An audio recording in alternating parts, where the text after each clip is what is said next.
Shadow on Maple Street. The disappearance of Emily Hart. Maple Street was the kind of place where neighbors knew each other by name and children played freely in the streets. Nestled in the heart of a bustling town, it boasted well-kept lawns, colorful flower beds, and the tranquil hum of everyday life. At the center of this serenity was Emily Hart, a 28-year-old elementary school teacher known for her radiant smile and dedication to her students. Emily had moved to Maple Street 5 years ago, taking a teaching position at the local school and quickly becoming a cherished member of the community. Her mornings began with a jog through the neighborhood, greeting neighbors and patting dogs along the way. But on the morning of October 14th, Emily did not return from her jog, and her absence was quickly felt. By noon, a concerned friend reported her missing.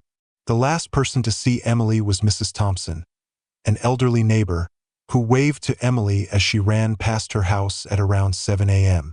When Emily's usual route did not bring her back home, anxiety rippled through Maple Street. The local police were notified by 1 p.m., and by 3 p.m., Maple Street was no longer just a street. It was a potential crime scene. Detective Linda Cho was assigned to the case. Known for her sharp mind and tenacity, Detective Cho arrived on Maple Street with her team.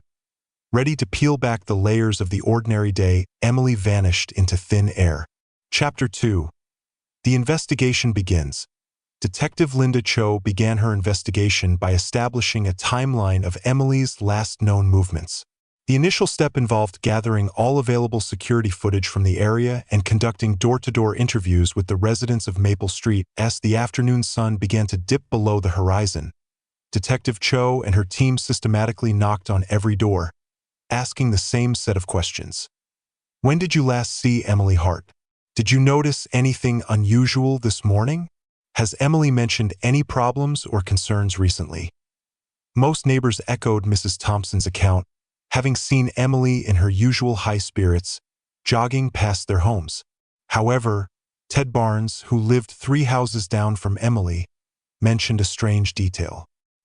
He had seen a dark-colored sedan cruising slowly down the street around the time Emily would have been out. This wasn't a common sight in the usually quiet area. Armed with this new information, Detective Cho requested traffic camera footage from the surrounding streets and checked if any nearby homes had security cameras facing the street. Fortunately, the Jacobs family had installed a new security system that provided a clear view of the street. The footage revealed a black sedan appearing twice around the time Ted mentioned. The car paused for a moment, just out of the frame where Emily would have passed, then sped off quickly. The car's plates were not visible, but this was the first solid lead in Emily's disappearance.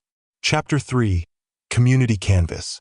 The next morning, the local police, aided by volunteers from the community, expanded their search. Detective Cho divided the teams, assigning them specific areas around Emily's jogging route and nearby woods. Meanwhile, the police tech team worked to enhance the video footage and possibly identify the make and model of the mysterious sedan. As the search intensified, the media caught wind of the story. Local news stations swarmed Maple Street, reporting on the disappearance of the beloved teacher. The added pressure of media scrutiny pushed the police to allocate more resources to the case. In the midst of the chaos, Emily's family arrived in town. Her parents and younger sister, Sarah, met with Detective Cho, who assured them that finding Emily was their top priority. Sarah mentioned something that caught the detective's attention. Emily had been worried lately about an ex-boyfriend, John Mallory, who had been trying to reconnect with her despite her clear refusal. Detective Cho noted this and decided to look into John Mallory's background. A check revealed that he had a minor police record for disorderly conduct and a restraining order from another ex-girlfriend. Chapter 4. Pressure Points. With the new lead involving Emily's ex-boyfriend, Detective Cho decided to bring John in for questioning. He was cooperative, visibly shaken by Emily's disappearance. John admitted trying to contact Emily but swore he only wished to make amends for past mistakes. His alibi for the morning of Emily's disappearance was solid. He was at a conference in a neighboring city, confirmed by timestamps and footage from the event. Feeling back at square one, Detective Cho reviewed the enhanced footage of the black sedan. The make and model were identified as a 2010 Ford Taurus. A cross-reference with recent vehicle registrations and any connection to John Mallory or other suspects began immediately as night fell. The community held a candlelight vigil for Emily on Maple Street. Her parents spoke to the crowd, expressing deep gratitude for the outpouring of support and urging anyone with information to come forward. The vigil seemed to move something in the shadows. The next morning, Detective Cho received an anonymous email with a photo attachment showing a black Ford Taurus parked in a secluded area known as Henson's Wood, a few miles from where Emily was last seen. The case that had started as a routine check had spiraled into a complex web of leads, and Detective Cho felt they were on the verge of a breakthrough. The race was on to check Henson's Wood, hopeful yet anxious about what they might find. Chapter 5. The Search at Henson's Wood. Detective Cho and her team arrived at Henson's Wood early in the morning. The area was dense and overgrown, a stark contrast to the manicured calm of Maple Street. The team split into groups, with some officers designated to secure the perimeter to ensure nothing was disturbed. The black Ford Taurus was found concealed behind thick brush, clearly intended to be hidden. The license plate matched a recently stolen vehicle reported 2 towns over. The discovery of the car escalated the urgency of the search. Forensics set up a mobile unit, ready to process any evidence found in or around the vehicle.